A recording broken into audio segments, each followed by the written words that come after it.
tarde, eu sou Francesca Stefan, psicóloga clínica.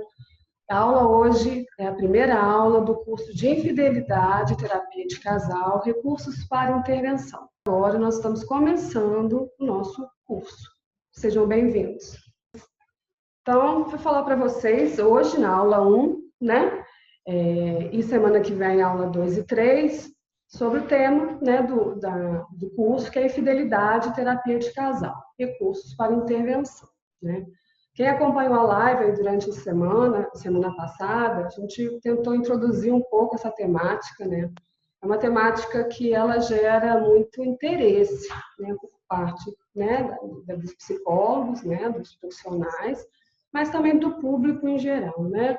Na última live, né, do Semente, a gente tentou abordar, né, essa questão mesmo dessa curiosidade, né, dessa discussão, dessa atualidade referente ao tema, né? Falar de infidelidade, falar de terapia de casal, de certa forma, a gente associa dois temas polêmicos, né, que de certa forma envolvem tabus, né?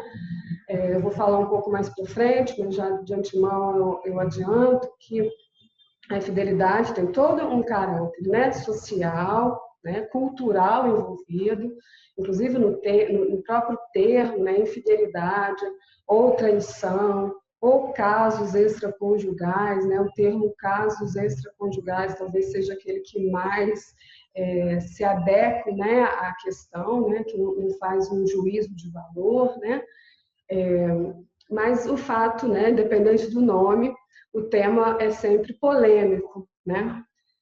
Como se não bastasse, né, o tema, né, em si, que a gente vai se deparar um pouco ao longo dessas próximas horas, né? Terapia de casal também é um tema dentro da psicologia que merece atenção, né?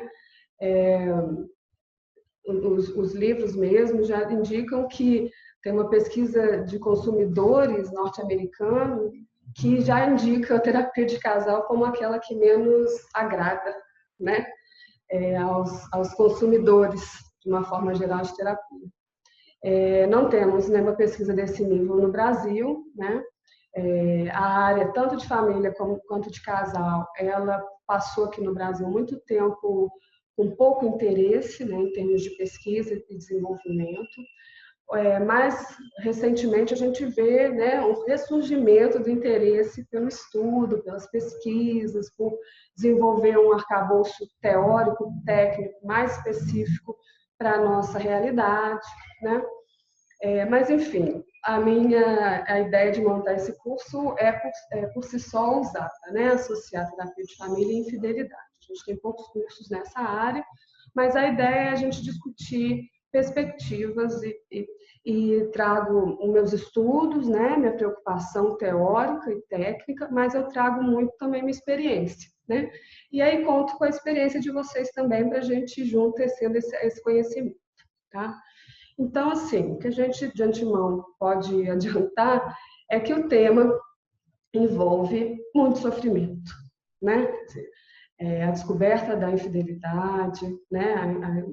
A descoberta da traição, né? A revelação do caso extraconjugal carrega, né, um teor de sofrimento muito intenso, né? Não só sofrimento, a gente sabe que talvez a palavra sofrimento seja uma palavra que nos guia na nossa prática clínica, né? Não só na terapia de casal, mas individualmente, né? Quando alguém fala para a gente que está sofrendo muito, a gente se preocupa, né? Nosso conhecimento vai nesse sentido. E a infidelidade, traição, casos extraconjugais representam um enorme sofrimento para grande parte das pessoas e uma quantidade grande de emoção e de sentimentos envolvidos e mesmo processos cognitivos bastante agudos, né? A descoberta da infidelidade representa um estresse agudo, uma crise aguda no desenvolvimento. Montei um cronograma para a gente, tá? Nessa aula de hoje e da aula do dia 21, né? Aula 2 e 3.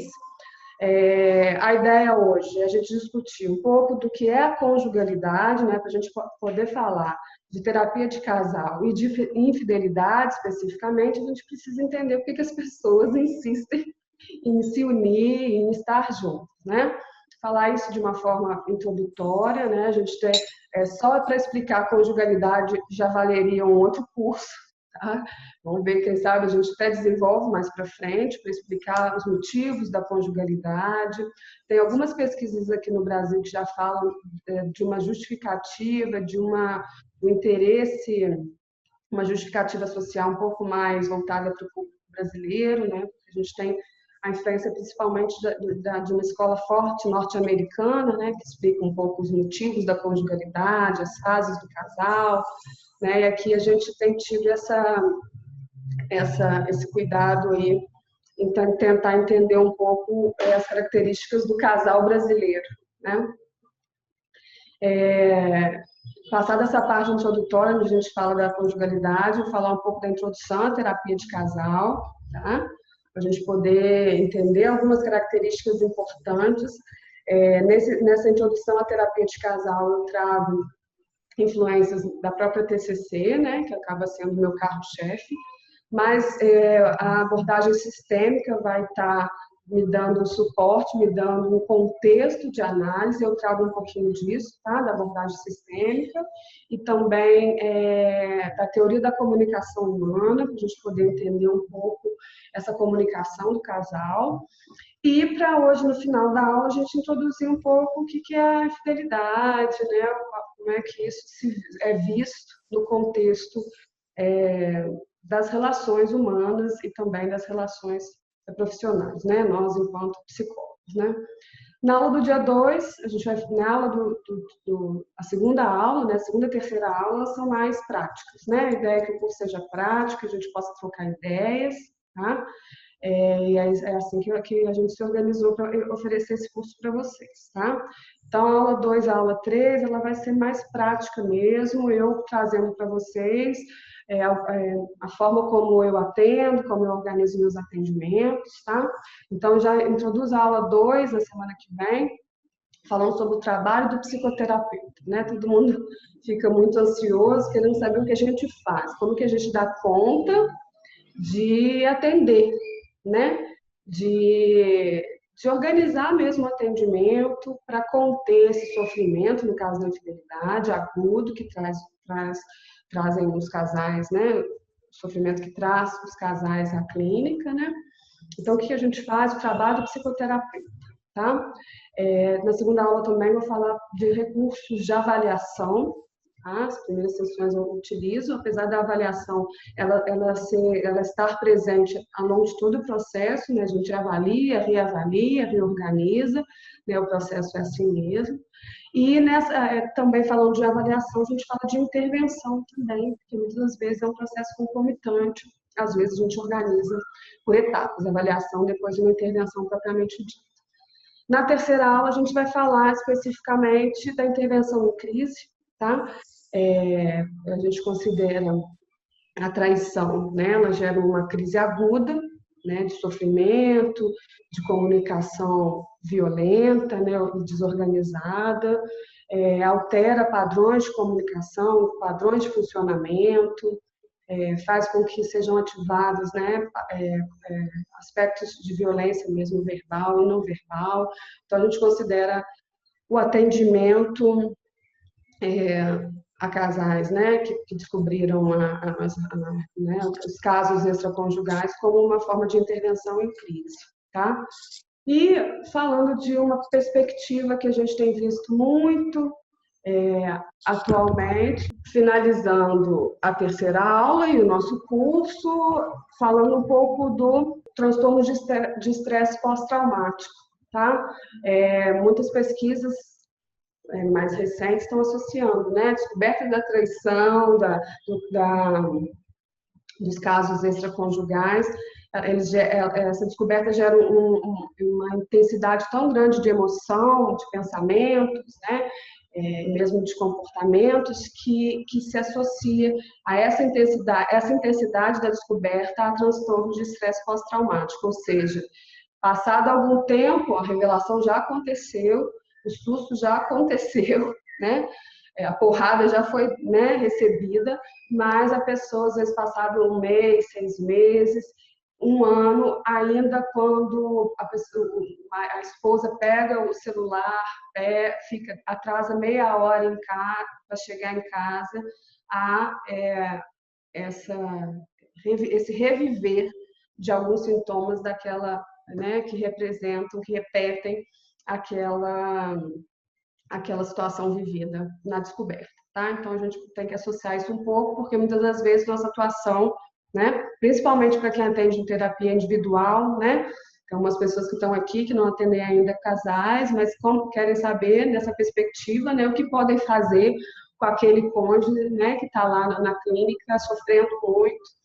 A gente utiliza alguns recursos né, do arcabouço teórico aí do transtorno de estresse pós-traumático. Ok? Então, esse é o meu programa, meu cronograma, o programinha que eu montei para vocês. Ok? Alguém quer fazer algum comentário? Mariana, pode Mariana. falar, que eu estou ouvindo. Oi. Oi, Não, Mariana. justamente acrescentando com essa questão do estresse pós-traumático, Uhum. Eu não vi uma tradução aqui para o português, mas em inglês já tem uma palavra que é estresse pós-relacionamento, né? Que justamente que é esse estresse pós-traumático causado pelo relacionamento. Ótimo, ótimo. Eu ainda não vi esse termo, né, na tradução aqui para o Brasil, né? Mas a gente vê lá na literatura. Sim, né? A gente sabe que na literatura norte-americana, né, para atendimento de casal, está uns 20, 30 anos, para ser bem humilde na nossa frente, né? Então a gente vê já esse cuidado teórico aí. Obrigada, Mariane. Seja bem-vinda. Quando a gente fala de casal, né, a gente precisa entender que atualmente a gente tem que dar conta, enquanto psicólogo, enquanto profissional de saúde, de entender, né, para quem está terminando a faculdade aí, deve ter ouvido muito aí dos professores, ou pelo menos chegou nessa conclusão, que em psicologia a gente não tem conceito fechado para nada, né? Não tem um único conceito que dê conta de explicar os mais variados aspectos aí do entendimento das dificuldades que a gente trabalha na psicologia, né? Para falar da conjugalidade, não poderia ser diferente, né? Atualmente, a gente precisa entender que existem diferentes formas de ser casal, né? E essa primeira frase que eu estou dizendo para vocês já mostra, já traz em si vários desafios, né? Se tem diferentes formas de ser casal, vão ter diferentes formas de atendimento também, né? Então, na segunda aula eu falo mais especificamente, com alguns recursos práticos, mas uma das primeiras coisas que a gente faz é tentar entender, tá? O código do casal, né? Quais são as regras, as fronteiras, a história, né? O contexto, a rotina, isso tudo faz parte desse processo de entendimento, né? Não só específico da traição, da infidelidade, né? Aspectos pontuais dessa situação, mas o entendimento de como que é aquele casal. Né? Então, essa primeira frase já dá para a gente uma orientação muito importante aí de que o atendimento com casais, né? Assim como o atendimento individual, né? Mas daria para ser diferente, é sempre único. Né? Então, entender isso, que cada casal tem suas formas de ser, né? Mas muitas das vezes o próprio casal não percebe isso, né? A gente muitas vezes se une e casa formalmente ou informalmente, convive com a pessoa que está do nosso lado, logicamente sabendo que tem aspectos específicos da relação, né? De uma rotina que vai sendo criada, de regras que vão sendo criadas, mas existe uma pressão muito grande por se adequar há normas sociais, né? Então, a gente vê pressão muito grande ainda social do que é um modelo de ser casal, do que é um casal perfeito, né, de como a minha mãe era, de como minha sogra era, e como que eu quero ser. Então, hoje eu estou querendo dizer o seguinte, que apesar de cada casal ser diferente, existe uma forte pressão por uma adequação e por uma normatização, né? O que faz, às vezes, com que muitos casais sofram já nesse movimento, né? De se mostrar diferente, de perceber sua diferença, né? De se cercar nas suas especificidades, tá? Então, já para nessa primeira frase para explicar que a gente precisa dar conta de entender diversos processos de encontro, diversos processos que organizam as rotinas, né? As distorções, né, pessoais, individuais, que vão gerar também dificuldades nessa conjugalidade, né? Por mais que a gente veja ainda forte, né, nos últimos anos a gente vê uma discussão aí, sem levar para o lado político, por favor, mas assim, de um modelo de família tradicional, né, de um casal tradicional, heterossexual, por exemplo. Por mais que a gente veja ainda esse discurso, tá, normatizador das práticas, então, o que é normal, né, da prática de um casal heterossexual, ou da prática de ser mulher e ser homem, a gente tem caminhado para a ausência de um modelo dominante, né? Então, quando a gente fala de família, quando a gente fala de casal, a gente fala de múltiplas formas de ser, né? Quer dizer, existem casais com diversas possibilidades, né? E a gente tem que dar conta disso, né? Então, o que a gente tem visto na literatura que tem se flexibilizado essa ideia de um modelo dominante, entendimento dos casais, e isso faz com que a gente tenha que flexibilizar práticas também, tá? E também um discurso de normatizar as próprias práticas, né?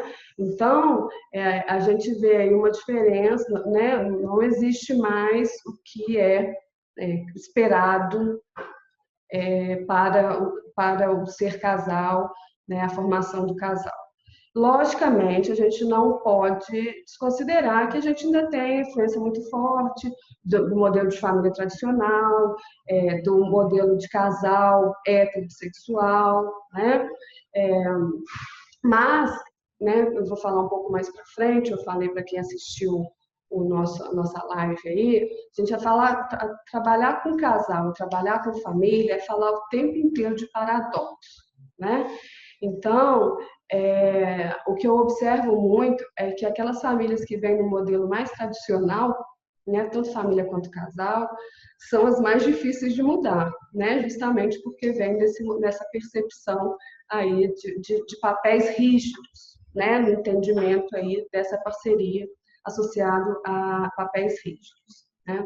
Apesar desse modelo, né, de uma ausência ou de uma tendência a não ter um modelo dominante, a gente vê o casamento ainda como uma instituição muito forte, né? As pessoas ainda sonham em casar, né? Investem tempo e dinheiro, né? Movimenta questões financeiras e afetivas para o casamento, né? O casamento ainda é um ideal aí de funcionamento e de planejamento de vida, né? Então, logicamente, a gente vê flexibilidade disso, nesse casamento a gente vê várias formas de casamento, né? Mas ainda é uma instituição muito forte, né? E a gente precisa dar conta disso. Assim como a gente precisa dar conta que para desenvolver a conjugalidade, os casais precisam estar preparados, maduros, né? Nos Estados Unidos, quem já estuda um pouco, sabe que lá tem todo um programa de preparação para a conjugalidade, né? Para quem é de outras cidades aí, quem for daqui da região, de Juiz de Fora também, para a gente fazer parcerias, que eu acho que, por exemplo, é um trabalho muito moderno, né? Trabalhar preparação para a conjugalidade, né? Os cursos de casais, né, que hoje a gente vê muito atrelado à questão religiosa, né, preparação para casamento na igreja. Nos Estados Unidos, em alguns estados lá, eles são utilizados como prevenção, como saúde pública. Se considera que trabalhar a conjugalidade dos jovens casais, né, dos noivos, ou mesmo dos casais há menos tempo juntos, né, se considera isso como um problema de saúde pública. Trabalhar isso é trabalhar a prevenção. Se pressupõe que ao trabalhar isso com aqueles casais que não vão morar juntos ou estão ali nos 2 primeiros anos de casamento, né, organizar essa conjugalidade, essa construção da conjugalidade logo no começo, é prevenção de problemas futuros, né? A separação ela tem um impacto emocional muito grande para os cônjuges, para os filhos, um impacto financeiro também importante, né? Então, esses cursos de preparação para a conjugalidade, eles são considerados nível de prevenção, né? Mas vocês imaginam que aqui no Brasil a gente não tem trabalhado dessa maneira, né? A igreja faz isso um pouco, mas né, mais dessa questão mesmo de trabalhar com a religiosidade, né, especificamente. A ideia é que preparar para a conjugalidade é uma forma de fazer com que os parceiros desenvolvam, né, o que a gente gostaria que eles tivessem, né, quem opta por estar junto, né, numa relação, maturidade, né, e investimento constante, né? Quem entra numa relação precisa estar maduro, precisa estar desenvolvendo, né, ter algumas aspectos da sua individualidade já mais consolidados, uma autonomia na forma de pensar e agir, né, para dar conta dessa escolha que por estar junto, né? Então, são 2 termos muito importantes, a questão da maturidade, que envolve aspectos pessoais, né, mais somados a essa ideia de parceria, né, e investimento constante, né, acaba sendo já um chavão, né, um meme, mas para a gente estar, né, numa relação de conjugalidade, a gente precisa regar a plantinha, né, precisa investir, precisa cuidar, né, e nem sempre a gente observa, né, a rotina vai acontecendo e os casais vão sendo engolidos pela rotina e esse investimento constante dos parceiros acaba sendo um grande motivo de estresse e de negligência, tá? Quando a gente pensa em conjugalidade, por isso a ideia dos cursos de preparação para a conjugalidade, é porque a conjugalidade ela pressupõe o desenvolvimento de um processo extremamente complexo, né? Se trabalhar a individualidade, né, a gente se constituir enquanto indivíduo, é um processo que leva tempo, que dói, né, que pressupõe tempo, né? Quando a gente junta 2 individualidades para formar uma ideia de conjunto, né, de conjunto de 2, a gente imagina que a complexidade se soma, né, aumenta bastante. Então, a conjugalidade é um processo, né, que se dá com a passagem do tempo, mas não necessariamente, né? Quer dizer, só o fato de eu estar casada há 10 anos representa que eu esteja com uma conjugalidade bem desenvolvida, né? A conjugalidade também pressupõe intimidade, né? Muitos casais, mesmo morando juntos há muito tempo, nem sempre tem essa perspectiva da intimidade, nem sempre se abre. O que seria intimidade?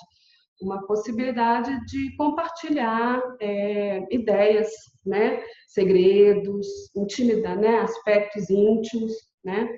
Muitos casais às vezes coabitam, né? Mas não necessariamente dividem, né, a intimidade, né? A conjugalidade pressupõe também sexualidade, né, um aspecto importante. E aí também quando a gente fala de sexualidade, a gente também precisa flexibilizar, né? O que se pressupõe sexualidade, né? Quer dizer, sexualidade ela vai mudando com o passar do tempo e ela também é específica do desenvolvimento de cada casal, né? Deixa eu devagar aqui, que tem gente querendo fazer pergunta no chat, já está no chat. Uhum. Francisco aqui já fez um comentário legal. Eu sempre digo que maturidade no relacionamento é entender quais são as minhas necessidades, entender como supri-las, mas entender que não é uma obrigação do outro fornecê-la. Então, a percepção pessoal, né? O que acontece, não sei se é isso que você está querendo dizer, Francisco, é que às vezes a gente não percebe as próprias demandas e já passa, já projeta, que a gente observa muito, para o outro, né? O começo da relação é muito nesse sentido, né? A gente se apaixona, né? Existe uma linha teórica que fala isso, nesse projeto, nessa projeção que eu vejo no outro, né? Saber que são duas pessoas em negociação e por isso a maturidade, né? Negociar é sempre difícil, até na loja, até no mercado, negociar é difícil, até no açougue, né? Mas a conjugalidade pressupõe realmente uma negociação para que as duas pessoas, de forma igual, fiquem satisfeitas, né? Entendendo o lado do outro. E para isso, por isso que eu comecei, Francisco, a falar justamente dessa questão de maturidade, né? Porque já começa por aí, né? Quer dizer, você entender a própria demanda, como saber se estão maduros o suficiente. Enfim, como saber se o casal está maduro? Enfim, talvez um indicativo, né? A gente vai, não vai ter isso muito claro, mas talvez, né, pensando numa preparação para a conjugalidade, pensando no curso, por exemplo, se a gente estivesse acompanhando um casal, né, alguns casais nesse curso de preparação para a conjugalidade, né, seria aquele que, por exemplo, entende a própria um processo de individualidade um pouco mais desenvolvido, né, de autonomia, né, pessoal. A gente chama também que é um processo importante, é um processo de individuação, ou seja, esse cônjuge que resolve estar com outra pessoa, optar pelo casamento, pela união estável, ele precisa estar, a gente considera aí como uma forma de avaliar, separado, individualizado da família de origem, né? Então eu entendo que a minha mãe quer isso para mim, né? O melhor para mim, mas eu tenho a possibilidade de fazer outras escolhas, né? Uma pessoa que esteja mais amadurecida nesse sentido das próprias escolhas e da segurança nelas, tá? É um indicativo. Tá? Então, um entendimento da família de origem, das demandas das famílias de origem, também é um indicativo aí dessa preparação, desse amadurecimento. Tá? Ou seja, o casal ele vai estar mais maduro quando ele entende que a escolha por estar junto não é uma escolha somente dos... como é que eu vou dizer? Não é somente dos dois, né? Quer dizer, a escolha pode até ser, mas essa escolha pressupõe envolvimento de outros fatores associados, né? Uma clareza grande do processo cognitivo, do processo de entendimento dos próprios pensamentos. Então, assim, na verdade, tem vários indícios, né, indicativos. Mas eu acho que eu colocaria aí, né, para saber como que o casal está maduro, é um entendimento das próprias escolhas pessoais, o entendimento dessa história familiar de cada um, principalmente da pessoal, né? Uma questão mesmo de um cuidado nessa construção, né? E eu também coloco aí como um fator de maturidade não estar muito apaixonado. Não digo que não é para estar apaixonado, a paixão é importante, mas o casal muito apaixonado, ele pode ter grandes riscos nessas escolhas, né? Então, eu acho que o tempo, passado algum tempo, também é um fator aí que indica uma maior maturidade. Um pouco do que eu falei, né? Quer dizer, para o entendimento dessa conjugalidade, a gente, e aí talvez na pergunta que vocês fizeram, como é que a gente identifica que o casal está maduro, né? o entendimento desses diversos níveis do relacionamento, né? Eu atendi um casal, só para dar cor para o nosso atendimento, para a nossa aula hoje, vim direto de um atendimento de casal que tinha, né, após descoberta da traição, né? E aí a mulher que tinha sido traída, né, ela vinha com um discurso muito assim, de que ele tinha... eles eram uma família, assim que ela falava, não a família perfeita, mas eles tinham um slogan, um tema de que eles eram a melhor família, o casal e os 2 filhos. E eles se organizaram, né, sendo a melhor família, né? Após a descoberta da traição, essa ideia de a melhor família ruiu, caiu, né? E boa parte da queixa dela era justamente nesse sentido, que meu mundo caiu. Eu tinha a ideia de a melhor família e essa melhor família não se sustentou, né? E aí, o que a gente estava, né, tentando trabalhar hoje na clínica, porque já tem um tempo da descoberta dessa traição, né, desse fato agudo, já tem quase 2 anos, e o casal não evolui, fica meio que chovendo no molhado, né? Eles estiveram comigo há cerca de 1 ano atrás, depois sumiram e agora voltaram, né? Tentaram algum acordo ali de continuidade, né? Que existem diferentes níveis de relacionamento, né? Um pouco daqui a pouco eu vou falar um pouco sobre a fase do ciclo familiar, que envolve também a fase do casal, né? Quando a gente fala de família, a gente fala também de casal, né? Do entendimento de que existem diferentes níveis de relacionamento, né? Quer dizer, quando a gente é um recém-casado, a gente tem um nível de relacionamento de conjugalidade, né? Com o passar do tempo, com a chegada dos filhos, a gente tem outro nível, outras relações, né, estabelecidas. Isso precisa ser considerado, né? E aí, os casais que às vezes se unem num mito, né? A própria fala um pouco do casamento, muito dessa, né, de me fazer feliz, né, de ser sempre meu parceiro, minha parceira, traz a gente talvez uma ideia de rigidez, assim, né, no entendimento de que existem diferentes formas de se relacionar de forma, na conjugalidade, né, e contextos também, né. Isso reforça aquilo que eu falei na nossa primeira frase lá do slide anterior, né? Que para a gente avaliar os casais e as famílias, a gente precisa entender qual que é o nível de relacionamento, né? Quais os contextos, e os contextos envolvem mesmo rotina, envolvem contexto de trabalho, envolve entendimento de família de origem, sabe? Até por exemplo, de organização da própria casa, né? Quem dorme com quem, quarto, se almoçam juntos, né? Como que é essa rotina, e isso tudo é informação que a gente utiliza aí para mapear a família, né? E o casal, né? Como é que essa relação se dá, tendo a influência de diversos contextos e diversos panos de fundo, né?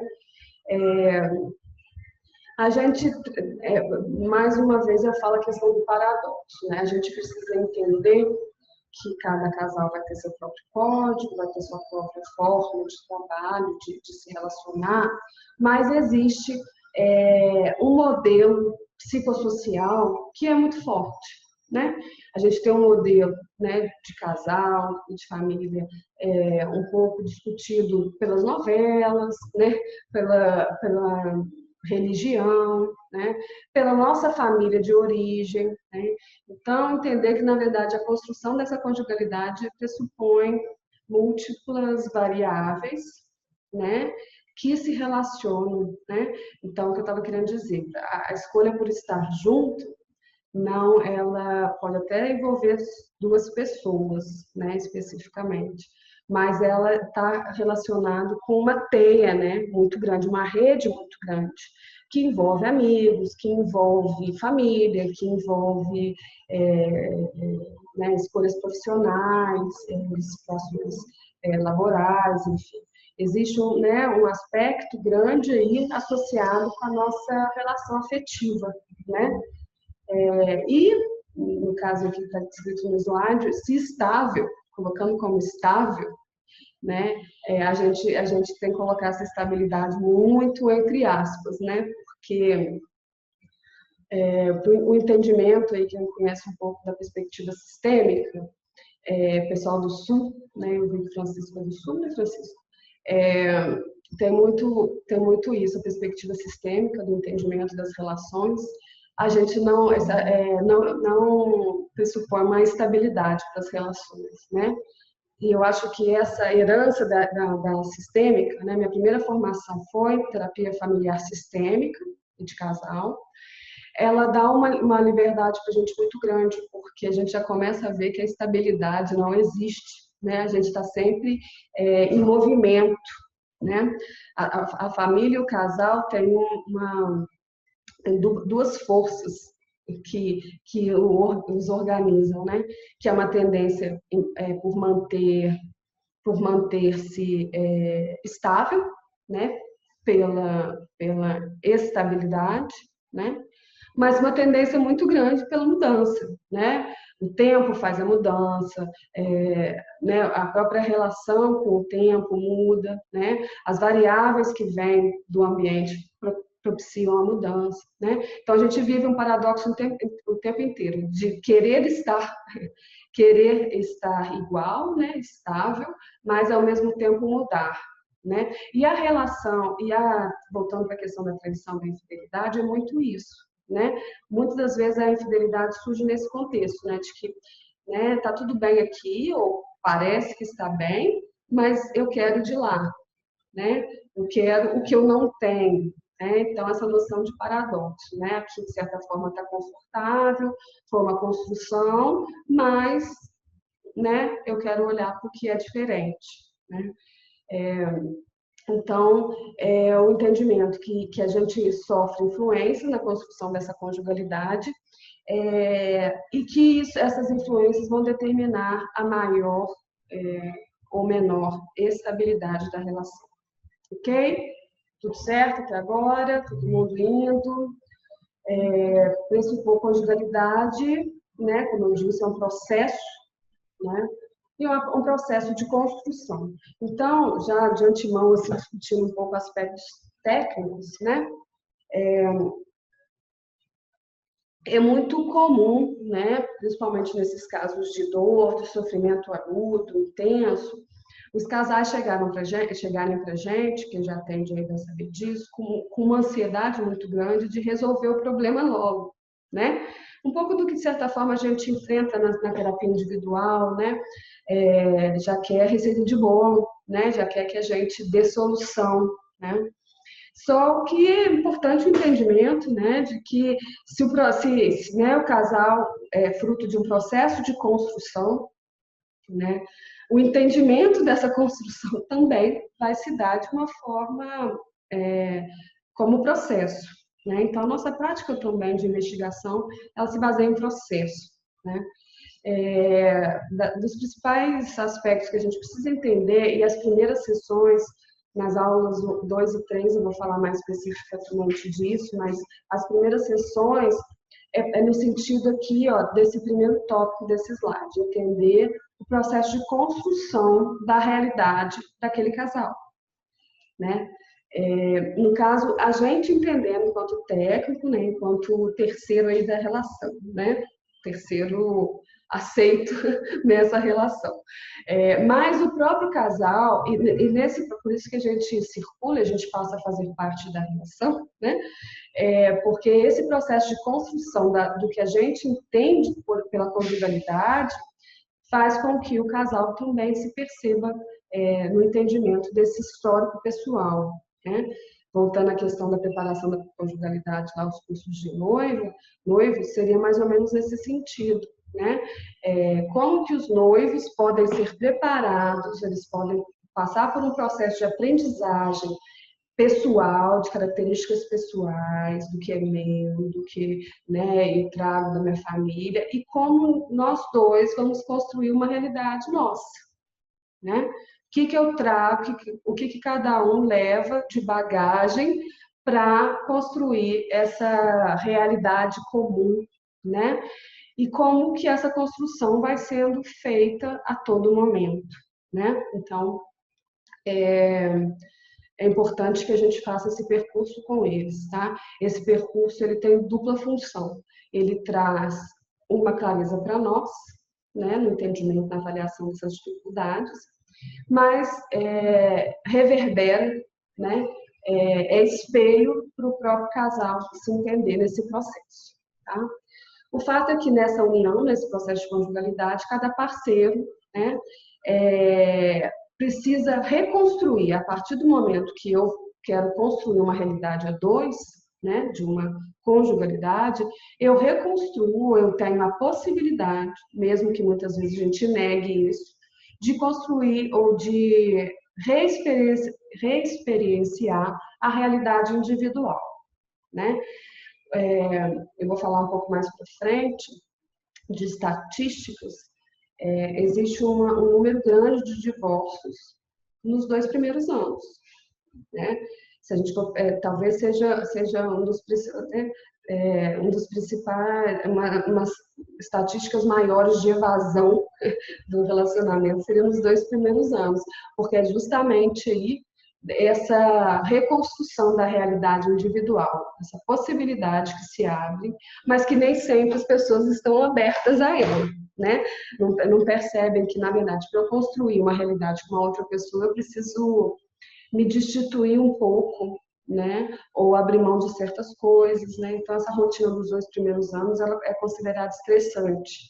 Ao contrário do que se pensa, não se vive tão na lua de mel assim, né? Pelo contrário, os 2 primeiros anos seria essa reconstrução de uma realidade individual, né? Então, vou ter que abrir mão do meu tempo de banho, da minha privacidade um pouco, ou reorganizar, né? Na verdade, não é abrir mão, é reorganizar isso de uma forma que permita a entrada do outro aí nessa rotina, né? Para que seja construído uma referência, né, da conjugalidade, dessa construção, desse envolvimento e, né, na soma de 2 individualidades, né, pessoais, a construção de uma identidade conjugal, né? E aí a gente trabalha com aqueles recursos mesmo na terapia sistêmica, né? O todo que vem da Gestalt também, né? Na verdade vem da Gestalt que a sistêmica se aproxima um pouco. O todo é mais do que a soma das partes, né? Então, entender o casal pressupõe que a gente entenda Maria e João, ou Maria e Maria, ou João e João, mas essa realidade do casal é mais do que a soma da expectativa de cada um desses parceiros, né? Porque aí pressupõe a construção de questões que extrapolam a própria soma, né?